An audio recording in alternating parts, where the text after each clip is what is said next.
Anna and Tom burst through the door, their school bags carelessly dropped as Tom instantly blasts the TV volume.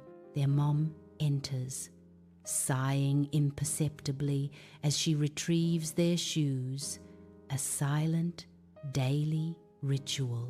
Anna, engrossed by the screen, barely acknowledges her mom, offering only a dismissive, "It was okay." Sunlight streams into a silent kitchen as Anna frantically searches for her shirt, while Tom complains loudly about his missing shorts. A small, smoky fire erupts in the toaster, causing panicked flailing as Mom watches silently, arms crossed. The children, wide-eyed, look to Mom as she states, "I just need you to try.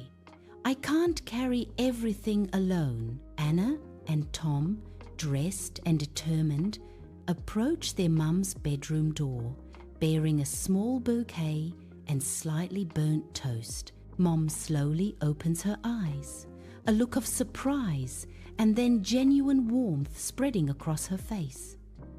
"I like it crunchy." She pulls them into a tight hug, a real smile gracing her lips as Tom admits, "It's a little crispy."